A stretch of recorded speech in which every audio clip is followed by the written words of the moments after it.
we have all these planetary influences that affect us through our lifetime on this earth. And I want to know if we can talk really about go in depth about planetary influences. And I don't know where you want to start. Do you want to start from the sun and work our way all the way to Pluto and just figure on that? Would that work for you? It would, and I think exactly what you said about the soul's journey. Actually, the whole map of the planet, starting with the first sign, which is Aries and Mars, really does signify the hero's journey in astrology and historically. And so that starts out the first sign of the zodiac. Our sun and our moon are our luminaries. They're our ruling body. The sun is the center of our solar system, and the sun in our personal life represents the spark of who we are. Just like the sun holds our entire, all of the planets together, our spark of divinity is our sun. And I like to describe the sun as our spirit, and our creative initiation into this lifetime. And so the way the zodiac wheel works, the way the planets and the signs work, is that when we're born, we have a snapshot of where the planets were in what signs in the cosmos at the time of our birth. And this map really is kind of like a compass or a navigation tool for our life. That is fixed. It does not change. But we can track how the current planets moving through the skies, where they're falling in our chart and what houses and what planets they're hitting. And our specific chart, if we watch where the transiting planets are landing, it can give us an idea, some clues of how to navigate it. It really is like a cosmic weather forecast. It can tell us, that awareness of who we are and how we behave. That's really the draw in astrology, is we want to understand ourselves, and how to best navigate this evolutionary process in this incarnation, what our strengths are, what our weaknesses are, how to overcome them. And those are all clues that can be found within the natal chart.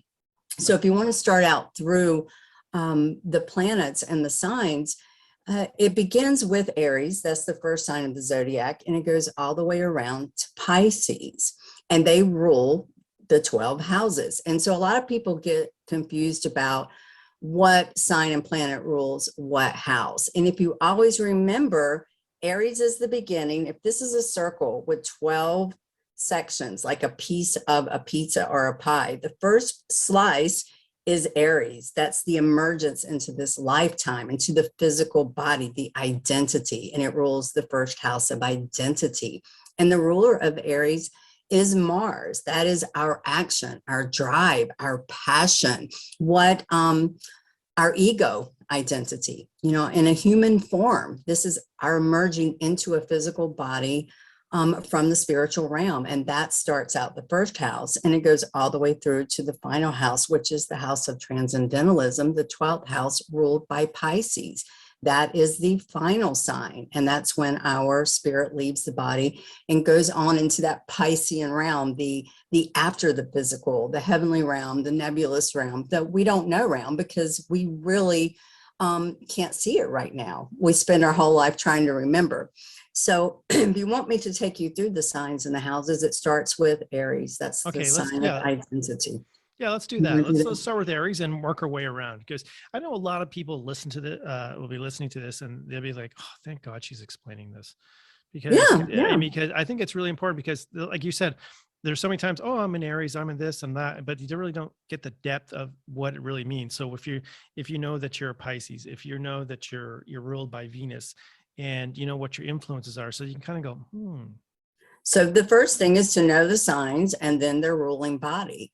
And also the three, we hear the top three, or what are your number three planets, and that is your sun sign, your moon sign, and your rising sign. Your sun sign is where the sun was when you were born, your horoscope, your core identity.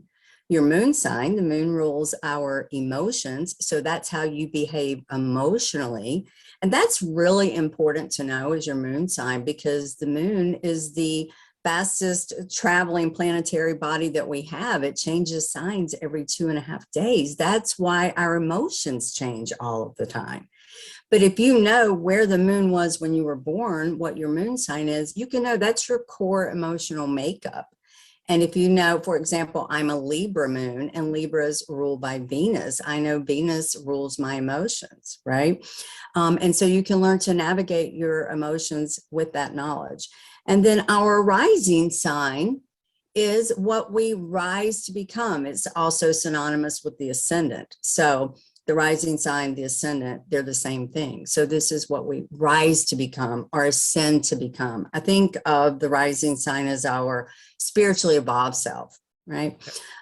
So those are the top three: sun, moon, rising. If you don't know anything else about astrology, if you can get those core three basics, that will give you so much information about yourself so that you can hear things like, oh, you know, I'm a Libra moon and the moon is in Libra today. What does that mean? That's your comfort zone. Your emotion, you're feeling pretty good. You're feeling at home. And then if it's in Libra's opposite sign, or a sign ruled by Mars, which is Venus's opposite, then you might feel a little uncomfortable. So those things are really important. Top three. And so if you're starting out with the signs, Aries is the emergence, the first house of identity. And then the second house is Taurus. It's the second sign of the zodiac. The astrological year starts with Aries, ends with Pisces. It's not January like the typical calendar that we follow. So the second sign is Taurus, ruled by Venus. And that rules the second house of what we value as we're waking up in this world.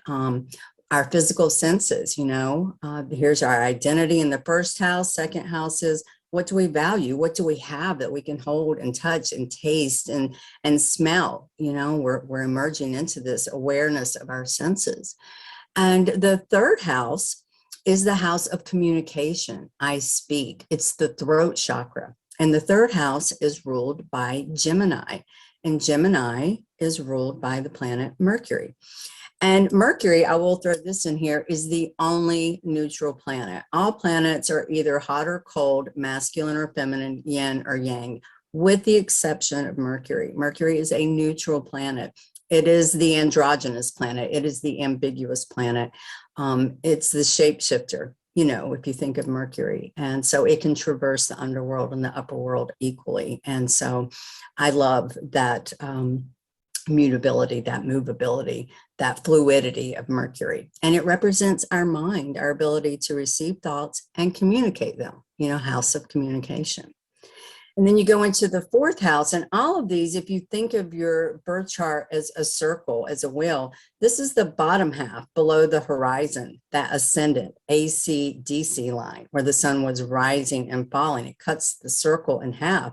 And so the first part of our life is below the horizon, the first six houses, the identity house, the values and senses house, the speak house. And then we get into the fourth house of home, family, security within the home, feeling safe and secure within our home. This is our parents and our upbringing, and that awareness. There's also our unconscious past. I always say we chose to incarnate into this lifetime, but the fourth house of family is the unconscious past, because if we've been conscious of some of those things, we might not have chosen it, right? I always say that.